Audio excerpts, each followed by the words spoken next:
So hello everybody, hello OAS family.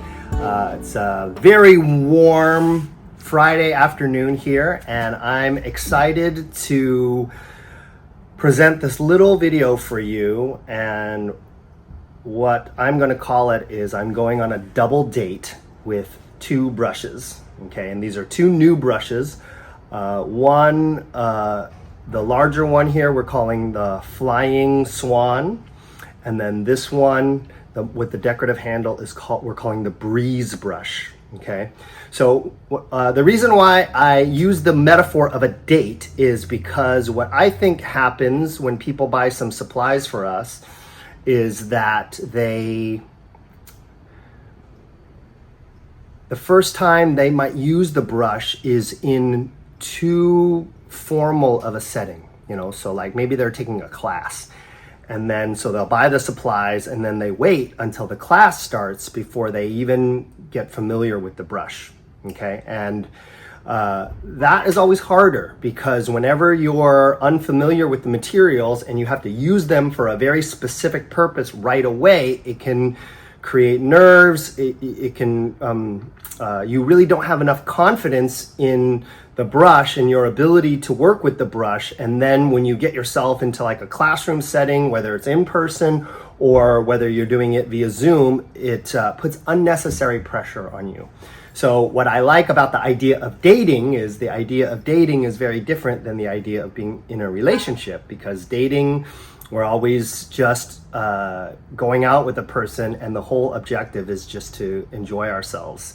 And so it's a lot less pressure. So that's why I like to say or encourage people to sort of go on a date with their brushes, which is I just want you to use them in a very playful way so you can get a feel for them without any specific purpose in mind, just so you can get to get familiar with the brush and build your confidence with the brushes. So we're going to do that with those two new brushes today. But before we go on, I want to compare the two brushes to core brushes, because a lot of you own our core brushes, and so whenever we introduce new brushes, we want to place them in context to things that you might be familiar with already.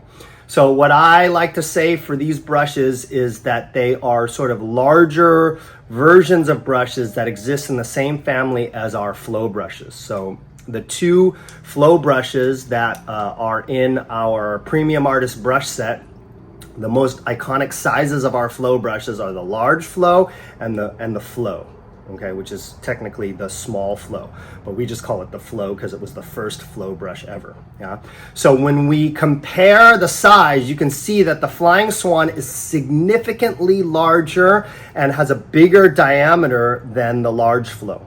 So it will give you a lot more versatility, a lot more volume. It'll be more dynamic. It'll be more, it has more capabilities. And what we'll also show you is that it can have an equal amount of control. Okay, so the wider diameter on the brush also gives you some advantages of control. And then we have if we compare the flow to the Breeze, again, we see that the Breeze is significantly larger, okay? And if you compare the Breeze to the large flow, it has like a similar diameter, but it's a little bit shorter. So this occupies the space in between the flow and the large flow. It's like we have a medium flow brush, which isn't in our core set, but it is in the flow line. And this is kind of like a little bit around the same size as the medium flow, but it has a wider diameter. So you can think about it as like sort of a fuller version of the medium flow brush. Okay, so once again, before we kind of go on to the next part of our demonstration, the two brushes we're featuring today are the Breeze brush here and the Flying Swan. Okay, so then we're going to show a couple different sort of playful sections with the brush. The first one's going to just be on magic paper, and then the next one will be with ink on some practice paper. All right, stay tuned. All right, so the first thing that I'm going to do is just play around with these brushes on a piece of magic paper. So for those of you who don't know, magic paper is a sort of a medium-sized sheet of magic paper. And what it is it's a reusable piece of paper. It's kind of like a Chinese brush painting Etch-a-Sketch, where you get to like paint on the piece of paper using just water, and then when the water dries, the strokes disappear, and then you can paint on it again. So what I like about this is it's really great to just take all the pressure off, and you can use it as a way to build confidence with your brush technique and with specific brushes.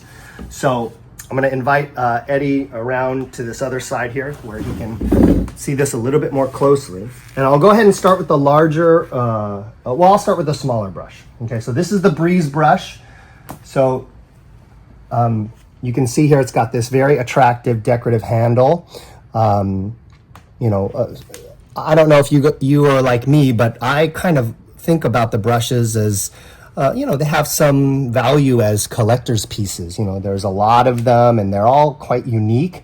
And so whenever the brush has kind of a distinctive handle, I like to highlight it. So, so we're going to go ahead and just, when we do a magic paper session, we just start playing around. So I've loaded some water onto the brush here.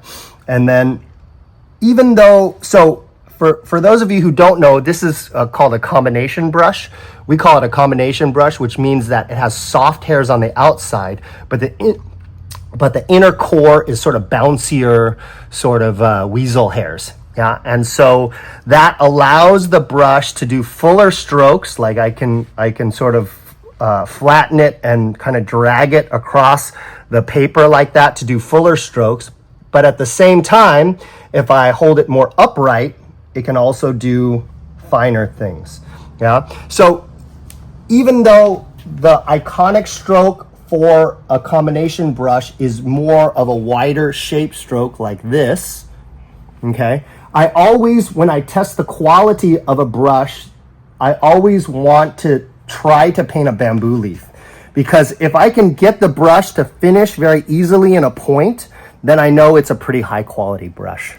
Yeah.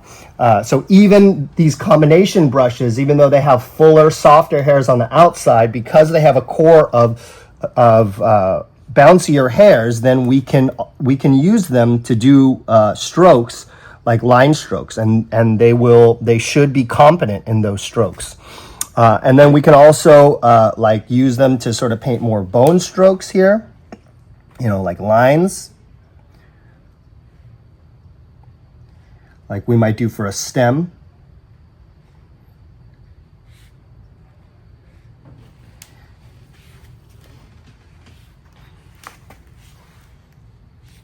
Yeah.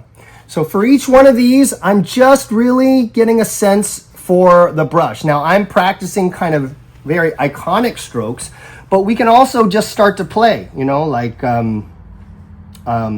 see what it's like to do some kind of turning thing with just the tip.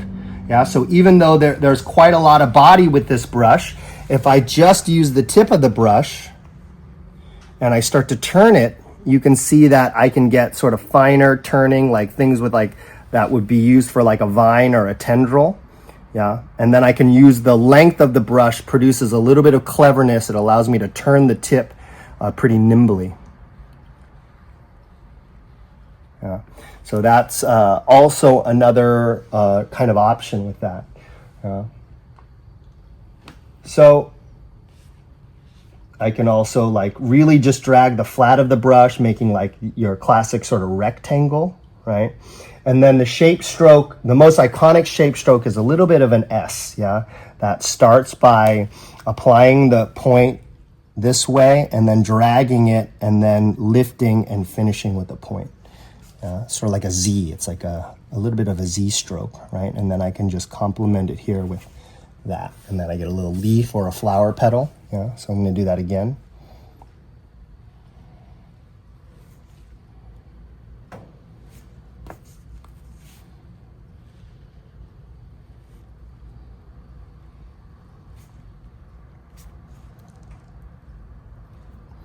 I'm going to see what happens if I just paint the moisture completely out of the brush.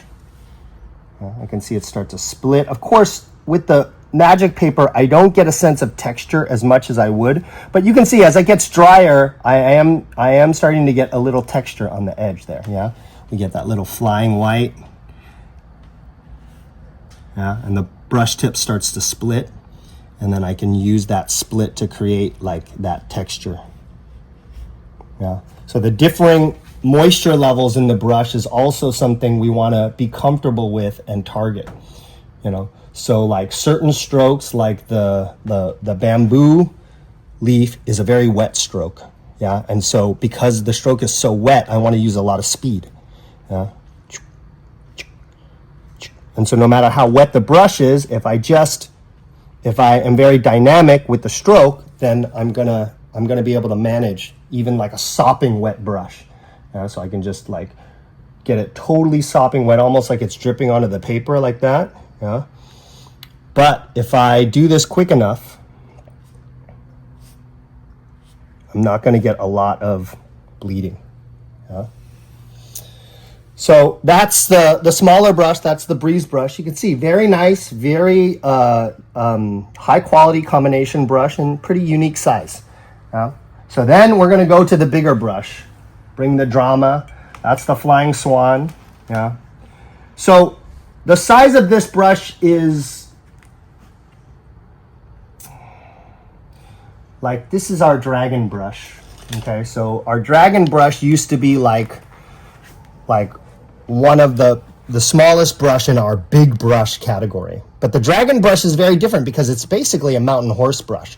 So the hairs are very stiff, okay? So it's a little bit more specified because of those stiff hairs. It's more for lines, textures, yeah? But this one's a combination brush. So, and it's significantly smaller than our big combination brush, like the Phoenix, or the unicorn or the lion's mane. Those are sort of like really oversized brushes. So this one is large, which makes it very versatile, but I still think it's small enough for practical everyday use.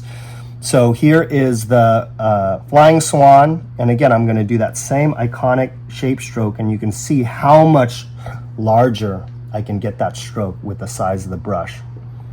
And that size also creates a lot of stability in the stroke. Yeah. And so to show you the versatility of the brush, like that was a big stroke. It would be very difficult for me to do that size of a stroke with a smaller brush. But if I want to work smaller, I just use less of the brush. I just use the tip. And then if I just use the tip, I can work smaller. Okay.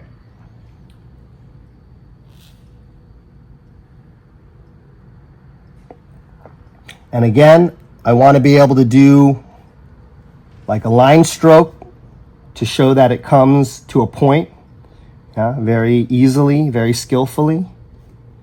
And there's a little bit less sort of yang energy with a combination brush when you're doing those strokes. You can see that if I do them with a true like hard hair brush or line brush, like an orchid bamboo or a mountain horse, I'm going to get more bounciness, more energy.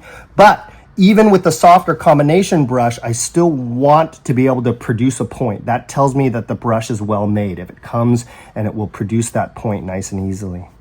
Okay. And again, now we're going to get a little bit more playful, just like we did with the breeze brush, and try to see if we can turn these strokes a little bit. You know, just like doing kind of like what we would do if we were painting almost like running style calligraphy. Yeah. And see these like turning vine strokes and see how nimble the tip is.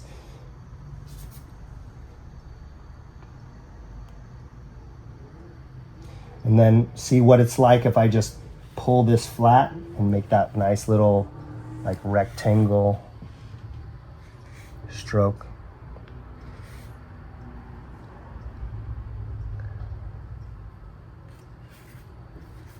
With a big brush like this, I always like to show like bigger lines, like if I were gonna do like a branch or something, yeah? And I'm just gonna like pull the stroke and be able to see like with a little bit of lifting and pulling how I can get different textures and different energy in the lines with the varying amount of pressure, yeah? Yeah. So that's basically what it's like to do a little magic paper session. You can see here on the left-hand side, the strokes are already starting to dry. So, you know, in 5 minutes or so, this will be completely dry, and then we can start over if we want. Or we can have multiple sheets and just rotate them between the two. So this was a game changer for me personally, just because you know, I have a very busy kind of workflow here. So it was nice when we had this set up that I could just, as I was passing by, just really quickly do a little practice session. And it was amazing how just doing that a few times a day improved my brush technique and my confidence with the brush. So I'd encourage you, if you're really wanting to build some confidence with the brush, get some magic paper. We have it in all different sizes, and just set up a station, you know, like we have here at the office. We have a couple different ones, which is just a water bowl that's ready to go. Your brush is ready to go, and then whenever you pass by, you can just get a little practice session, and it just takes a few minutes, and you'll be surprised doing that a few times a day how much it will increase your confidence with that brush. Okay, so the next session is going to be trying to use both brushes with some practice paper and using some ink. So see how they perform in that scenario. All right. All right. So the next part of our date with these brushes is we're going to use a little bit of ink. So the ink will allow us to really explore the moisture control, moisture handling issues related to the brush, and it will also allow us to play with color loading and color blending, even though we're only going to use ink. And the reason is we're going to use two different shades of ink. So we're going to mix a pure ink, just pour out some pure ink into a small ink dish. I'm using our best bottle ink here. And then we're gonna just add a small amount of ink to some water to make a diluted ink. So we have two shades of ink there. And I'm using our OAS Practice Roll. So the Practice Roll simulates the moisture handling of a single Swan. That's the sort of most inexpensive artist quality paper. So it's a good way to get you used to how that kind of paper will handle moisture. It's will help you discipline your moisture in practice, so you don't get used to practicing on something that is insensitive to moisture, and then when you go to your final composition paper, then you're going to have moisture control problems. All right, so we're going to start. Let's start with the smaller brush again, and I'm going to load some water onto the brush, and then I'm going to stroke the brush against the side of my water bowl to sort of get out the excess water. So I load water, or dunk the brush to reset it, and then I stroke it against the side of the water bowl to get the excess moisture out. Okay. Then what I'm going to do is I could start to load my sort of diluted ink first. So let me just mix this up a little bit so we get a little bit more variation in this. And then I'll stroke it again against the side of the bowl. And then I'll touch the tip to the pure ink, and then this is my blending plate, and then I'm just going to sort of stroke it against the side like that, and then maybe retouch the dark part of the ink. So there my brush is loaded, and then if I try that sort of iconic sort of leaf stroke, I can start to see, I'm getting a little bit of variation here.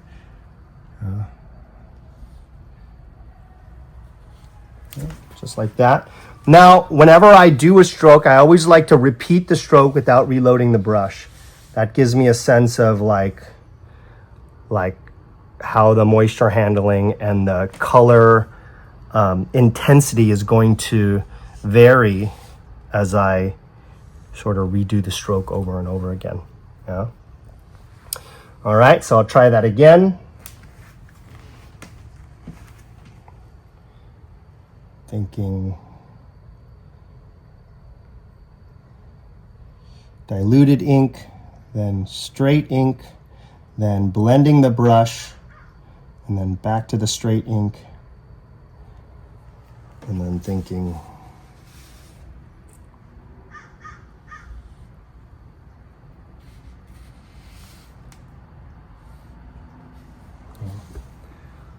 So I want to see what happens if I'm a little bit more assertive with loading that darker ink.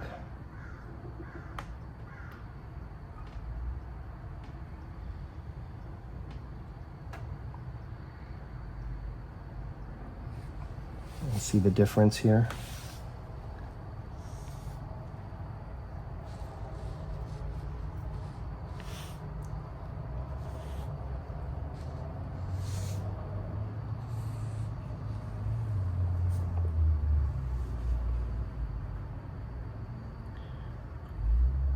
You can see I'm getting different moisture handling. So when you're painting, it's important to kind of recognize the type of things that usually people get preoccupied with that really aren't an issue. So if Eddie can get this really close shot here, is that we see the stroke, and then just beyond that stroke, there's a halo of water. Now that water halo is going to dry. And when that dries, you won't see this sort of bleeding. Yeah. So if you're a perfectionist and that gets you preoccupied, don't worry, it's going to go away. Yeah. So,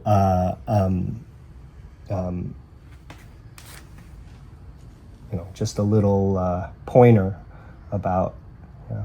So then I'm going to go ahead and use some straight ink now and start to, again, be more playful with the brush. Think about, doing some these bamboo leaf strokes. And look, it's very interesting as you sort of paint out the brush, the ink variations that you get. And it's in these sessions, these playful sessions, that you discover techniques that you like and elements that you can reuse over and over again in your painting. So one more time, we're going to try using some straight ink here. Now I'm going to sort of drag and pull the brush, trying to get some texture here. Let's see its capabilities as sort of a line brush, showing a little bit more of a drier brush and pulling that and getting texture. Yeah.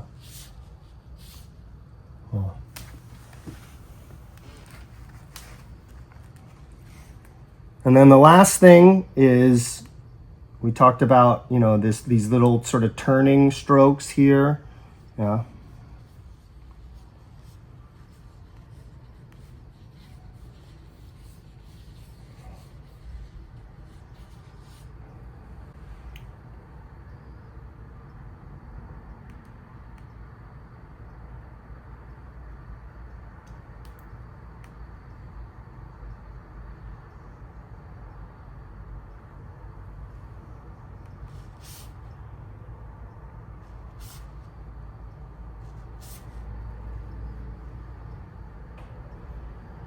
Just trying different techniques, different ink loading, looking for something that I like. And the more I do this, the more confident I get. And then the more confident I get, the better the results.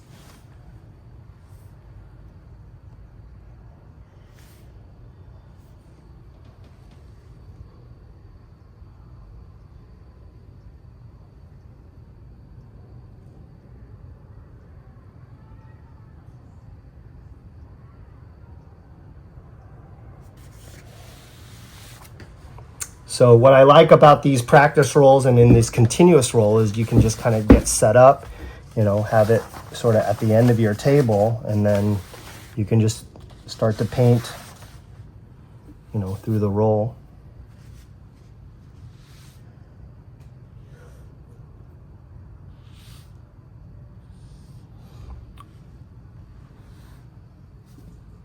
And just a little tip, whenever you do something that you like, you want to take a moment to appreciate it.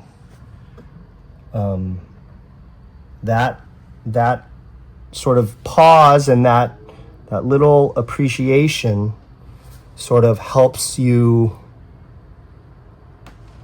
identify that desirable quality and helps it reappear in your work as you do it over and over again. You always want to make sure that you take that time to do that. One more time with some straight ink.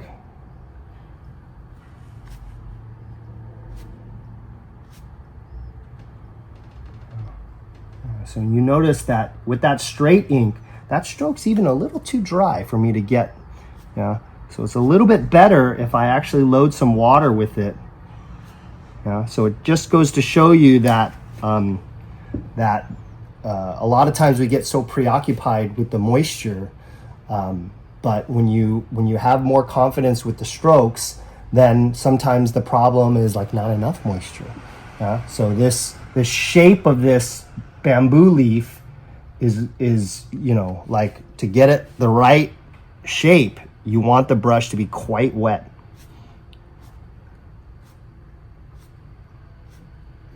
And if I were to do this stroke slower, see, I painted a bunch out already. So this is a drier brush than I started with. But if I do it really slow, yeah, so you can see that I get a lot more bleeding and a lot more running of the stroke. And it's even a drier brush than these. So that speed of the brush, that decisiveness is very important when it comes to certain strokes and the way that we want to handle moisture. Yeah. So the more that we practice these strokes, the more we can be decisive, and then we can sort of eliminate the hesitancy as the cause of any moisture control problems.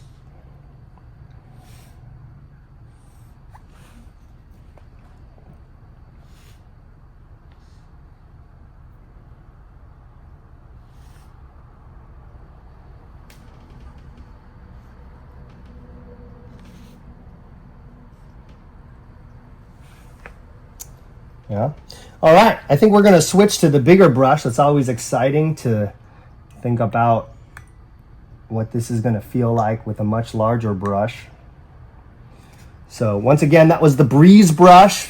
Really delightful brush. And it's got that unique sort of handle, really great as kind of like a piece that is a little bit more distinctive in your collection. So it's the Breeze brush.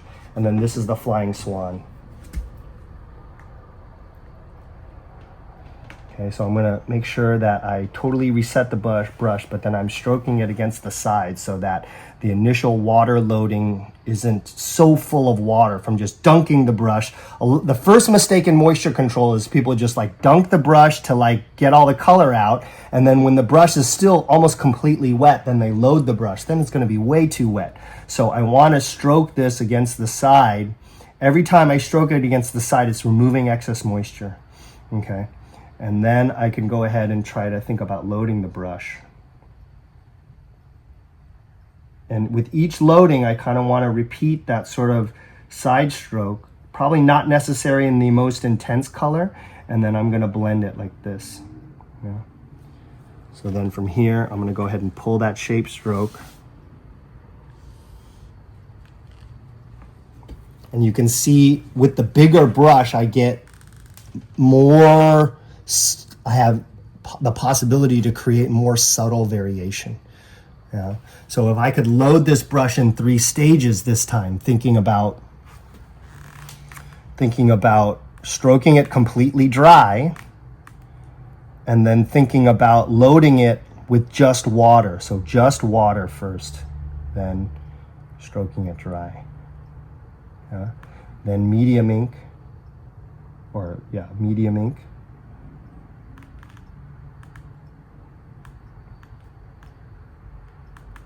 And then the tip with the dark ink, and then blending the brush. And we'll see what we were able to produce there.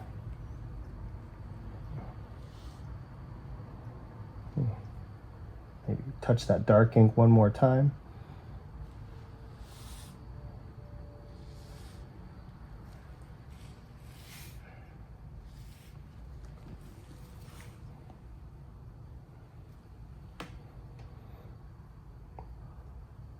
Let's do it again.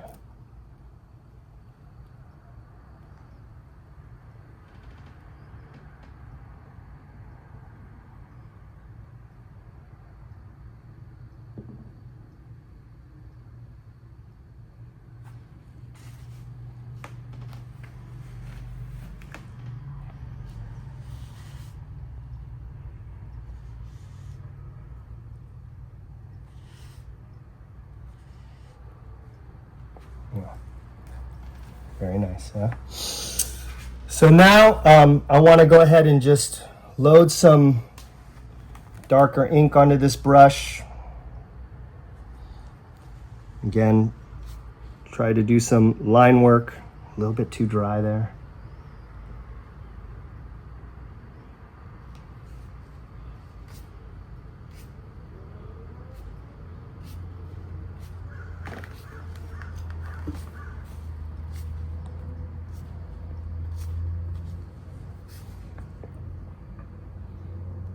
Going back to the straight ink, this time thinking about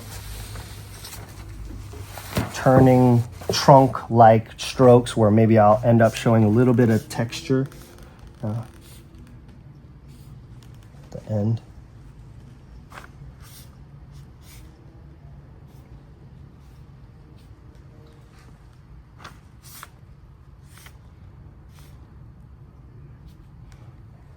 You do learn a lot by each success of just painting the brush completely dry.